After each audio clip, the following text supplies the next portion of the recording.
ഈ beast mode എന്ന് പറയുന്നത് ഒരു ഫാൻസി വേർഡാണല്ലേ. പക്ഷേ എല്ലാ സാധാരണക്കാർക്കും ചെറിയ 4 കാര്യങ്ങൾ കൺസിസ്റ്റന്റ് ആയിട്ട് ചെയ്യുന്നതിലൂടെ അവരുടെ ലൈഫിൽ ബീസ്റ്റ് മോഡിലെത്താനായിട്ട് സാധിക്കും.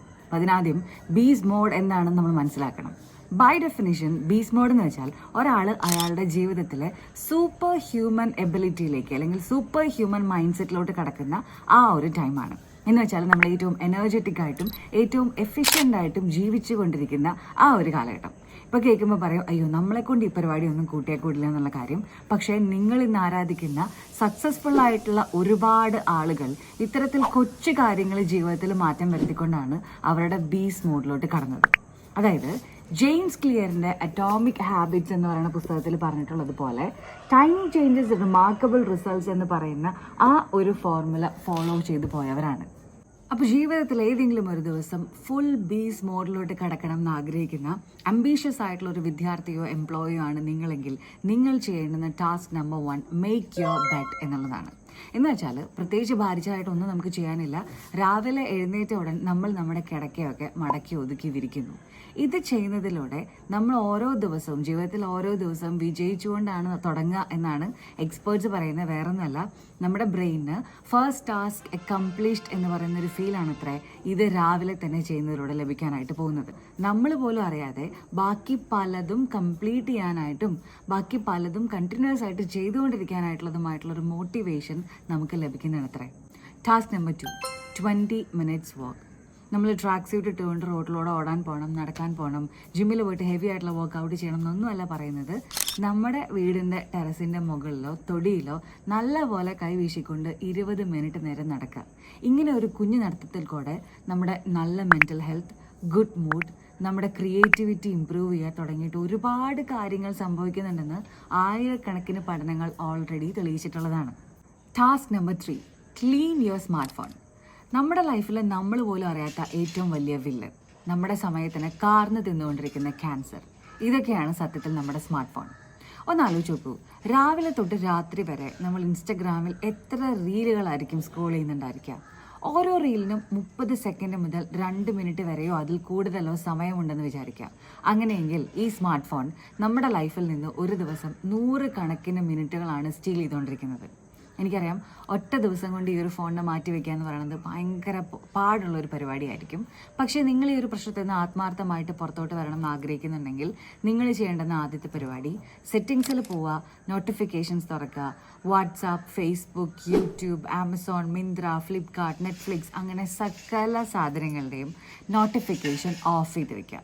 അതായത് നമ്മൾ വിചാരിക്കുമ്പോഴായിരിക്കണം നമ്മൾ ഈ ആപ്ലിക്കേഷനുകളുടെ ഉള്ളിലോട്ട് കിടക്കേണ്ടത്. അല്ലാതെ ആപ്ലിക്കേഷനുകൾ നമുക്ക് ഓരോ പ്രാവശ്യം പോപ്പപ്പ് മെസ്സേജുകൾ അയക്കുമ്പം നമ്മൾ അതിനായിട്ട് കയറി പോകരുത്. ഇവർ നമ്മുടെ സ്ലേവ്സ് ആയിട്ടിരിക്കണം, നമ്മൾ അവരുടെ സ്ലേവ്സ് ആയിട്ടിരിക്കരുത്. നമ്മൾ ഏറ്റവും കൂടുതൽ അഡിക്റ്റഡ് ആയിട്ടുള്ള ചാനലുകൾ ഏതൊക്കെയാണ് ഫേസ്ബുക്കിലും ഇൻസ്റ്റാഗ്രാമിലും യൂട്യൂബിലും എന്നൊക്കെ പോയി നോക്കുക. ഒന്നുകിൽ അതിനെ അൺഫോളോ ചെയ്യുക, അൺസബ്സ്ക്രൈബ് ചെയ്യുക, അല്ലെങ്കിൽ do not recommend such videos എന്നുള്ളൊരു ഓപ്ഷനിൽ അടിച്ചു കൊടുക്കുക. നിങ്ങൾ എപ്പോൾ പോയിട്ട് സെർച്ച് ചെയ്താലും നിങ്ങൾക്ക് ഈ ചാനലുകളൊക്കെ പിന്നെയും കാണാനായിട്ട് സാധിക്കും. അതും അതിലെ വീഡിയോസൊക്കെ അവിടെ തന്നെ കാണും. അതുകൊണ്ട് നിങ്ങളിപ്പോൾ തൽക്കാലം അതിനെ ഉപേക്ഷിക്കാനുള്ള മനസ്സ് കാണിക്കുക. ഇതുകൊണ്ട് തീരുന്നില്ല. നിങ്ങൾക്ക് നിങ്ങളുടെ യൂട്യൂബിൻ്റെ സെർച്ച് ഹിസ്റ്ററിയൊക്കെ വേണമെങ്കിൽ ഡിലീറ്റ് ആക്കാം. അല്ലെങ്കിൽ അതിനകത്തൊക്കെ കയറിയിട്ട് for example study motivation, productivity vlogs എന്നൊക്കെയുള്ള നല്ല നല്ല കാര്യങ്ങൾ സെർച്ച് ചെയ്ത് നിങ്ങളുടെ യൂട്യൂബിൻ്റെ ഫീഡ് കുറേ കൂടെ പ്രൊഡക്റ്റീവായിട്ടുള്ള രീതിയിലോട്ട് മാറ്റാനായിട്ട് സാധിക്കും. പിന്നെ ചില കാര്യങ്ങൾ നമ്മൾ നിർബന്ധമായിട്ടും പ്രാക്ടീസ് ചെയ്യേണ്ടതായിട്ടുണ്ട്. ബെഡ് ടൈമിൽ നമ്മുടെ ഫോണിനെ ഫ്ലൈറ്റ് മോഡിലിടാനും അതിനെ മാറ്റിവെക്കാനും നമ്മൾ നിർബന്ധപൂർവ്വം ശ്രമിക്കേണ്ടതായിട്ടുണ്ട്. ഇനി നമ്മുടെ ടാസ്ക് നമ്പർ 4 അഥവാ ലാസ്റ്റ് ടാസ്ക്, നിങ്ങളുടെ കിടക്കയുടെ അടുത്ത് ഒരു സെൽഫ് ഹെൽപ്പ് ബുക്ക് വയ്ക്കുക.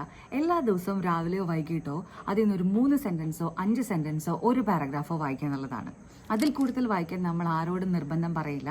കാരണം എനിക്കറിയാം, ഈ ഒരു വീഡിയോ കണ്ടുകൊണ്ടിരിക്കുന്ന 95% ആളുകൾക്കും ഏറ്റവും ബുദ്ധിമുട്ടുള്ള ഒരു കാര്യം പുസ്തകം വായിക്കുക എന്നുള്ളതായിരിക്കും. കാരണം അതെന്തോ ഒരു ടോർച്ചറിന് തുല്യമായിട്ടാണ് ചെറുപ്പം തൊട്ട് പല ആളുകളും കാണുന്നത്.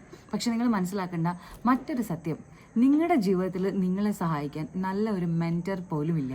ആ ഒരു ഗ്യാപ്പ് ഫില്ല് ചെയ്യാൻ നല്ല ഒരു പുസ്തകത്തിന് മാത്രമേ സാധിക്കൂ എന്നുള്ള ഒരു സത്യമാണ്. അപ്പോൾ ഇത്രയും പറഞ്ഞ സ്ഥിതിക്ക് എനിക്കൊരു റെക്കമെൻഡേഷൻ ഉണ്ട്. ഇത് റോബിൻ ശർമ്മയുടെ ഡെയിലി ഇൻസ്പിറേഷൻസ് എന്ന് പറയുന്ന ഒരു പുസ്തകമാണ്. ഇതിനകത്ത് നിങ്ങൾക്ക് ആകെ കൊച്ചു കൊച്ചു കാര്യങ്ങൾ മാത്രമേ വായിക്കാനായിട്ടുണ്ടാവുള്ളൂ. അതായത് ഓരോ ഡേറ്റിലും ഓരോ ദിവസവും ഓരോ മാസത്തിലെ ഓരോ ദിവസവും നമ്മൾ വായിക്കേണ്ടുന്ന നമ്മുടെ ഡ്യൂട്ടിയെക്കുറിച്ച് ചിന്തിപ്പിക്കുന്ന കുറേ കുഞ്ഞു കുഞ്ഞു കാര്യങ്ങൾ ഈ ബുക്കിനകത്ത് എഴുതി വെച്ചിട്ടുണ്ടായിരിക്കും. സോ ഈ ഒരു പുസ്തകം ഞാൻ നിങ്ങൾക്ക് റെക്കമെൻഡ് ചെയ്യാണ്. So that's all. നമുക്ക് അച്ചീവ് ചെയ്യാൻ പറ്റില്ലാത്ത ഒരു കാര്യം പോലും ഈ വീഡിയോയ്ക്കകത്ത് നമ്മൾ സംസാരിച്ചിട്ടില്ല. നിങ്ങൾ ആകെ ചെയ്യേണ്ടത് ഈ കുഞ്ഞു കുഞ്ഞു കാര്യങ്ങൾ കൺസിസ്റ്റൻ്റ് ആയിട്ട് ഒരുപാട് നാൾ ചെയ്യുക. അങ്ങനെ ഒരു 6 മാസം കഴിയുമ്പോൾ നിങ്ങൾ പോലും അറിയാതെ നിങ്ങളുടെ 2.0 അപ്ഡേറ്റഡ് വേർഷനായിട്ട് മാറിയിട്ടുണ്ടായിരിക്കും. അന്ന് നിങ്ങൾ തിരിച്ചു വരണം. ഈ വീഡിയോയുടെ അടിയിൽ നിങ്ങളുടെ ലൈഫിൽ നിങ്ങൾക്ക് ഫീൽ ചെയ്യുന്ന ആ ഒരു ബീസ് മോഡിൻ്റെ തുടക്കം, അല്ലെങ്കിൽ നിങ്ങൾക്ക് ഫീൽ ചെയ്തുകൊണ്ടിരിക്കുന്ന ആ ഒരു അക്കംപ്ലിഷ്ഡ് മൈൻഡ് സെറ്റ്, അതിനെ പറ്റിയിട്ട് സംസാരിക്കണം. വീണ്ടും കാണാം.